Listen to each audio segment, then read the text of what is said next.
We stayed in homes with Ugandans and Bobby and Candace Garner, and made dozens of visits to people's homes and ate local food and enjoyed catching up and sharing fellowship with friends.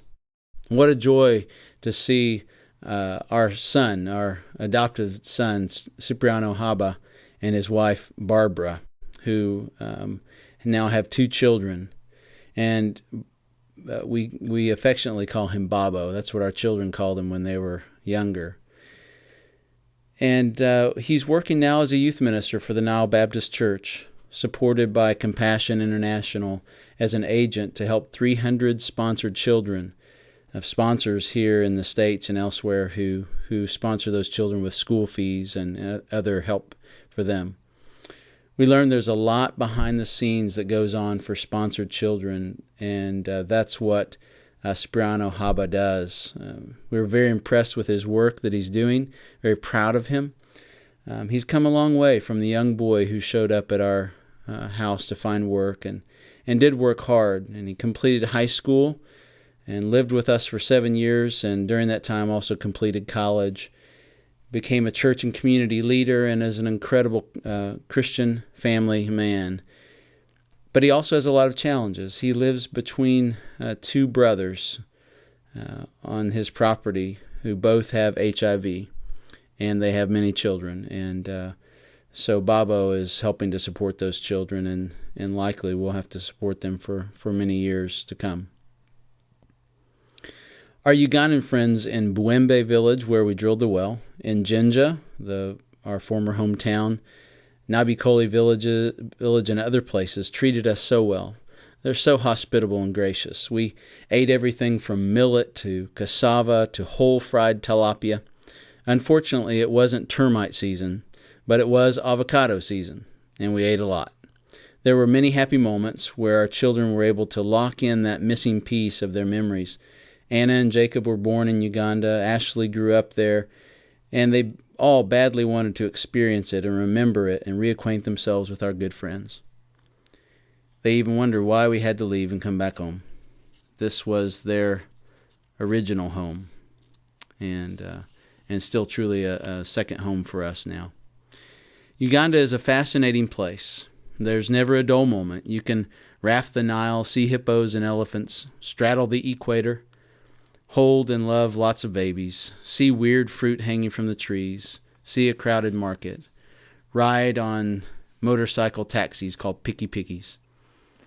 And we enjoyed watching kids receive soccer balls donated by the Schinnerer family and gifts for women and children donated by the Haltom family.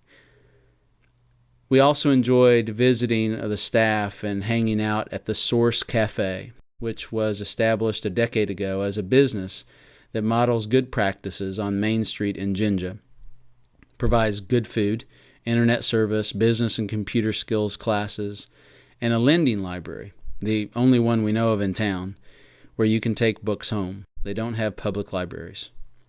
And the Source Cafe has incredible coffee. They not only sell the coffee but that you can drink there, but you can also take it home. And in those same bags that we took tools for the well, we packed 3 big duffel bags full of coffee and brought it home. So if you're a coffee fan, let me know. We'll see if we can get you some.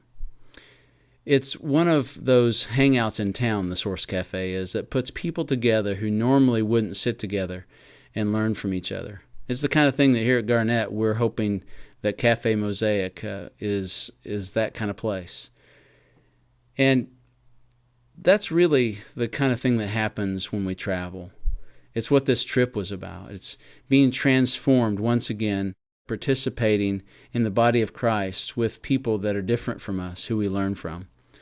We live in a global society. We're learning to be global Christians, changed by people of God in the different cultures that He's created. We do not take God in a suitcase, nor do we believe we take God in missions. Instead, God has already gone throughout the world. God is a God of mission, and therefore we go to discover God in other places where He has already gone. We learn and grow along with people in places like Uganda. And of course, There are lots of contrasts, interesting ironies, never a dull moment when we travel. A friend of ours named Charles Oneka, who suffered with HIV since the mid-90s, and we've prayed for him that he would live, and he's happily living and making school uniforms for orphans and lives on an orphanage, and we visited with him. And just another encouraging person to see and to know that he is doing what he's called to do. And finally, the Bazonona family. I'll tell you finally about them. They have visited here in the States. They've both come to the Garnett Church and visited with us before and stayed in our home. The Bazonona family graciously hosted us. They said they wanted to pay us back for hosting them when they were in the States. A few years ago, friends of ours, Darren and Becca Smith, took Richard and Ida to Silver Dollar City in Branson, Missouri, where they rode a roller coaster. And I want to show you this short clip of Ida telling what that roller coaster ride was like. What happened at Silver Dollar City? At Silver Dollar City, they took us to a roller coaster, but everybody enjoyed.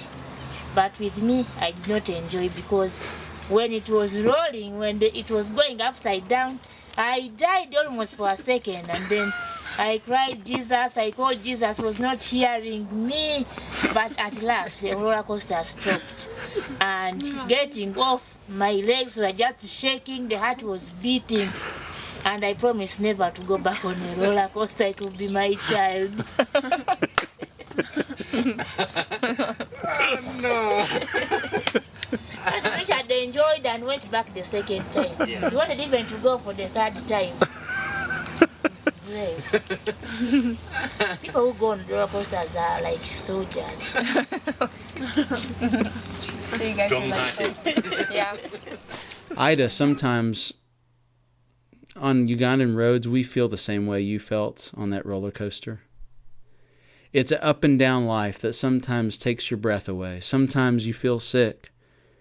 But we feel it's where God called us to be. Amazingly, thank God and thank doxycycline, the 5 of us in our family didn't get badly sick over those 3 weeks. But we do get homesick for that second home, Uganda. And we were happy we could visit on a trip of a lifetime for our family. So wherever you go, your trip will be transformational if you live just outside your comfort zone, always learning and expanding your worldview, up and down, kind of like a roller coaster, discovering that God, wherever you go, has already arrived. The roller coaster of life is sometimes how we feel on Ugandan roads with sickness, but it's a ride we love and wouldn't have it any other way.